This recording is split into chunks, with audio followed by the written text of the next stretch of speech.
rukun, yaitu berkumur, maka berkumur bagi orang yang wudhu itu tidak membatalkan wudhunya. Orang yang berendam di dalam kolam di saat dia puasa juga tidak membatalkan puasanya. Dengan catatan-catatan berkumur, tidak ada kesengajaan kemudian memasukkan sebagian air ke dalam mulut, ditelan, nggak ada.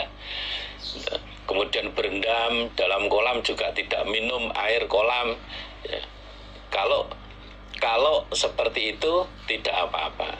Berkumur atau berendam bagi orang yang berpuasa itu tidak masalah, tidak membatalkan puasanya.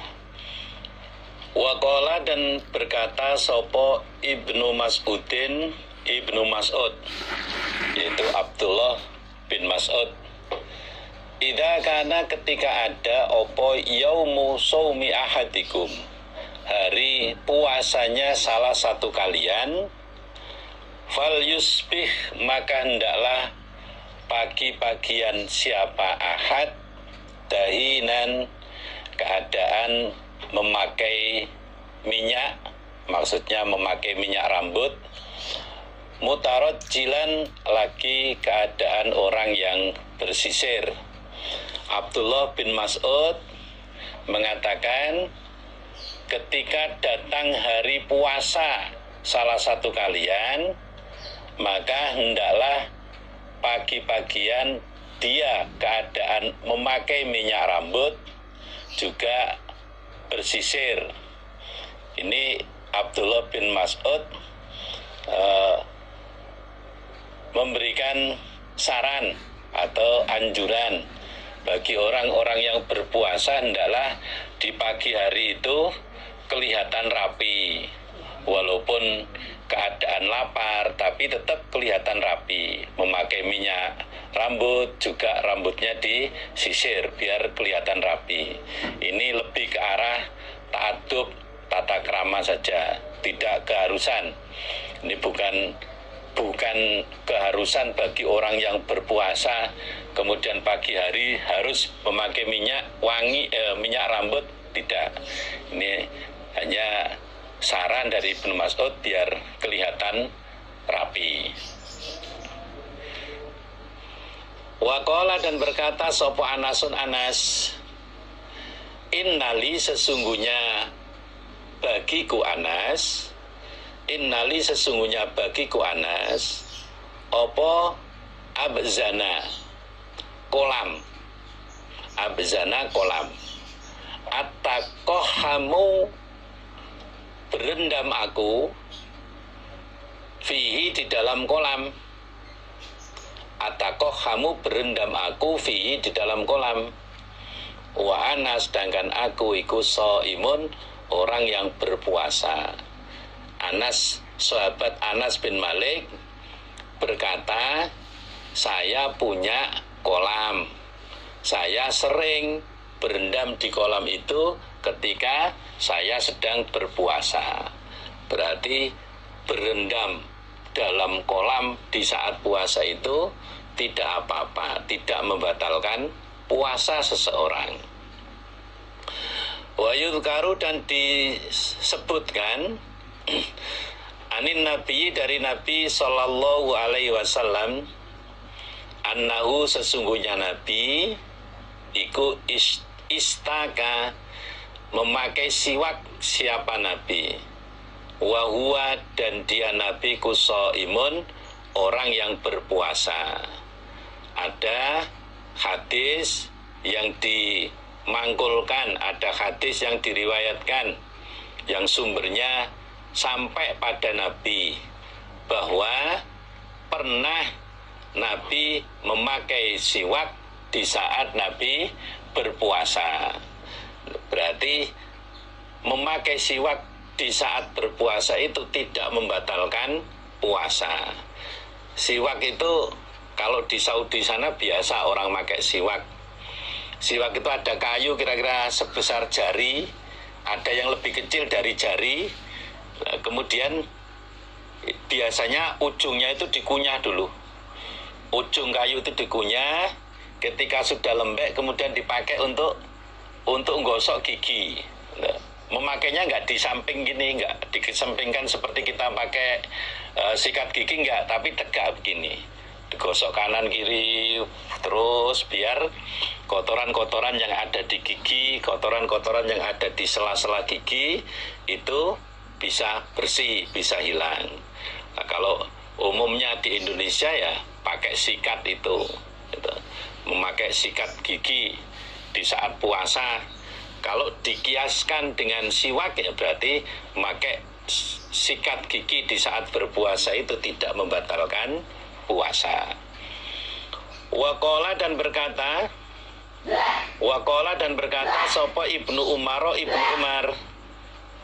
yastaku, bersiwakan siapa orang, atau memakai siwak siapa orang, awalan nahari, di awalnya siang atau di pagi hari, wa akhirahu, dan pada akhirnya siang,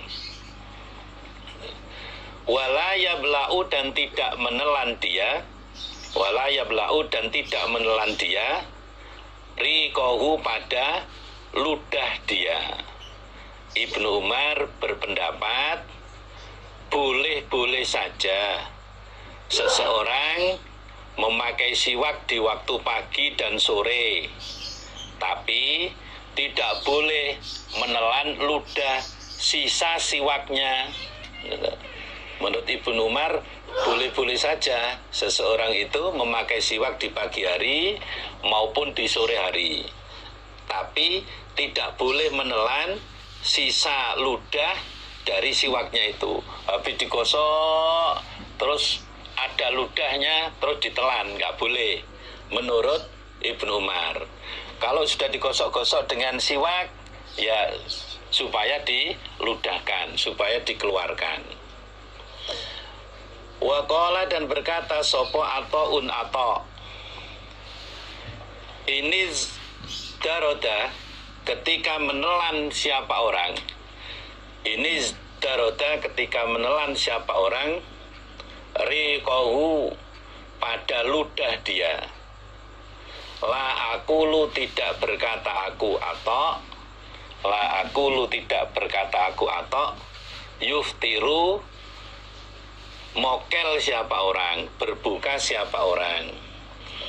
Atau berpendapat, sahabat Atau berpendapat, jika ada seseorang menelan ludahnya, kata Atau, saya tidak berpendapat, berarti dia batal puasanya. Sahabat Atau berpendapat, jika ada seseorang menelan ludahnya, saya tidak menganggap dia batal puasanya. Umpama ada kita sedang berpuasa, terus terasa di mulut kita ini ada ludah, terus kita telan, umpama ditelan, menurut Atau kita menelan ludah itu tidak membatalkan puasa kita, tidak sampai membatalkan puasa kita. Kadang di saat suasana yang sangat panas, tenggorokan kering, kadang ada ludah disempat-sempatkan untuk ditelan biar tenggorokan itu nggak kering. Itu nggak sampai membatalkan puasa. Waqala, dan berkata sopo Ibnu Sirin,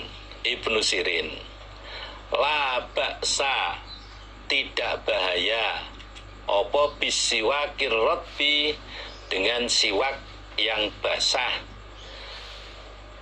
Ibnu Sirin berpendapat tidaklah bahaya apabila seseorang bersiwak memakai siwak yang basah. Jenis siwak itu ada yang kering, ada yang basah. Umpama memakai siwak yang basah, menurut Ibnu Sirin tidak apa-apa, tidak bahaya. Artinya tidak sampai membatalkan puasa.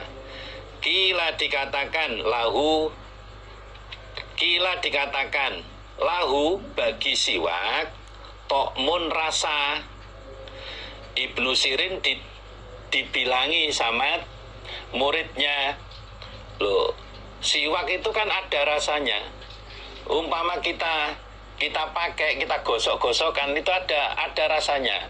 Seperti ada minsnya, ada isis gitu, ada minsnya, ada isis gitu.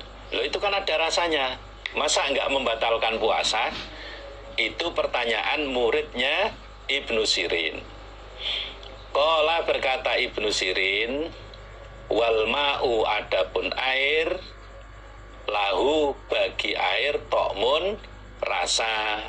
Wal ma'u, adapun air, lahu, bagi air, tokmun, rasa. Ibnu Sirin menjawab, lah air itu kan juga ada rasa. Air itu juga ada rasanya, walaupun air itu tawar. Tapi kalau kita kumur, ada rasa. Wa anta, sedangkan engkau orang yang bertanya, ikut tumadmidu, berkumur engkau, bi, dengan air. Nah, di saat kamu berkumur dengan air itu juga terasa toh. Dan air yang kita gunakan untuk berkumur itu tidak membatalkan puasa kita. Namun dalam pembahasan hadis yang lain, ketika berkumur saat wudhu, di saat puasa, jangan terlalu dalam, jangan terlalu dalam untuk memasukkannya. Kalau hari-hari biasa tidak berpuasa, ya harus berusaha sedalam mungkin. Tapi kalau puasa tidak. Walam yaro, dan tidak berpendapat. Walam yaro, dan tidak berpendapat. Sopo Anasun, Anas, wal Hasanu, dan Hasan Al-Basri, wa Ibrahimu, dan Ibrahim An-Nakhai, bil kuhli, dengan celak, lisoimi, bagi orang yang berpuasa, tidak berpendapat baksan, pada bahaya. Sahabat Anas, kemudian Hasan Al-Basri, kemudian Ibrahim An-Nakhai tidak berpendapat bahwa celak itu berbahaya bagi orang yang puasa. Tidak berpendapat celak itu membatalkan puasa. Kalau bahasa lainnya, kalau bahasanya dibalik, Anas bin Malik, Hasan Al-Basri, dan Ibrahim An-Nakhai berpendapat memakai celak itu tidak membatalkan puasa, tidak membahayakan puasa. Maka bagi ibu-ibu yang biasa pakai celak, atau mungkin sebagian bapak-bapak juga ada yang pakai celak, umpama memakai celak di saat berpuasa tidak apa-apa, tidak sampai membatalkan puasa.